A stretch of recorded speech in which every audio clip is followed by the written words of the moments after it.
माँ बाप के अच्छे बुरे कर्मों का फल पुत्र को भी भोगना पड़ता है।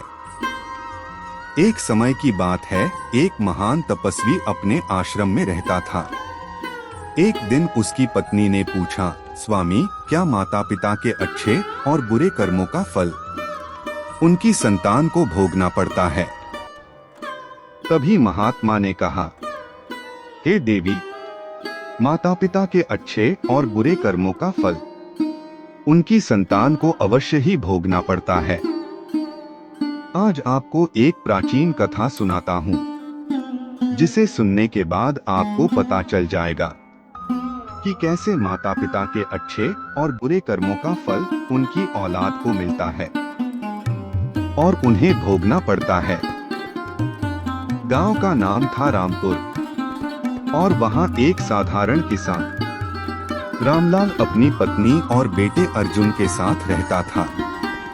रामलाल मेहनती नहीं था, लेकिन चालाकी में माहिर था।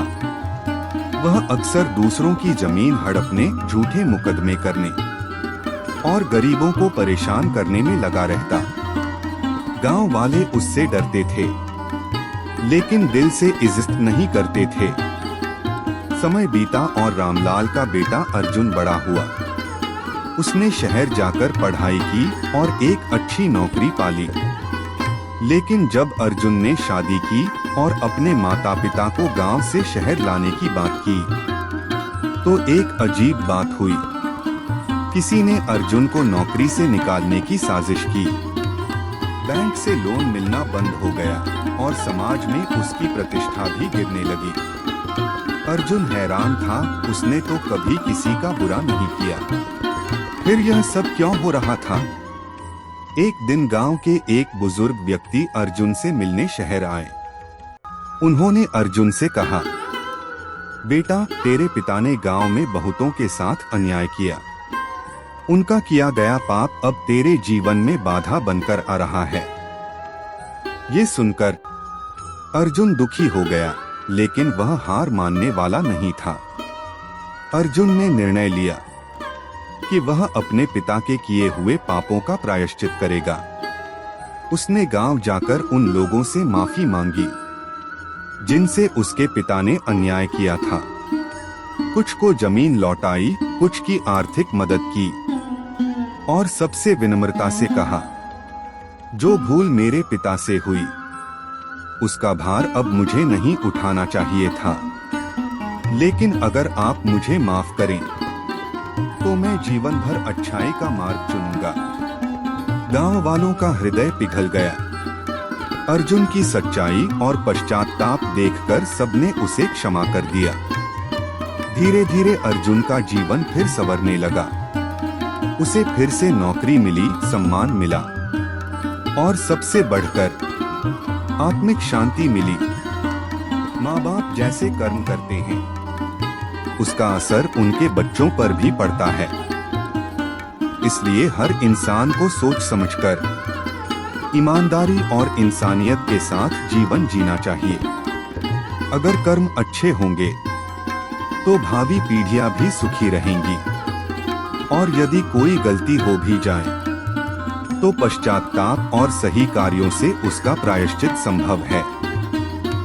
कर्म केवल व्यक्ति का नहीं होता, उसकी छाया पीढ़ियों तक जाती है।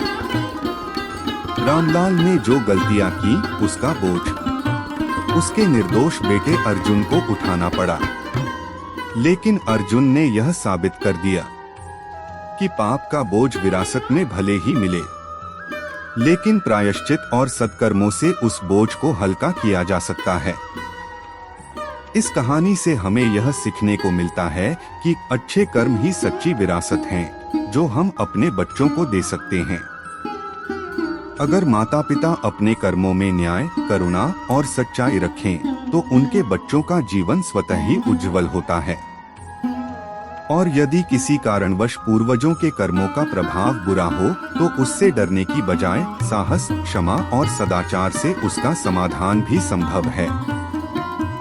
यही जीवन का वास्तविक धर्म है। गलती को पहचानना, उससे सीखना और आगे अच्छाई के बीज बोना, क्योंकि अंत में इंसान की पहचान उसके कर्मों से होती है। न कि उसकी वाणी या वंश से।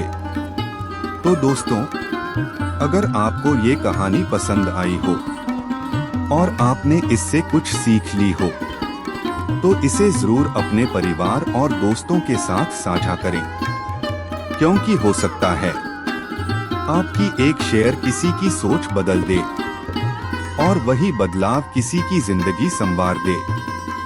याद रखिए, अच्छे कर्मों की कहानी जितनी फैलेगी उतनी ही ये दुनिया बेहतर होगी।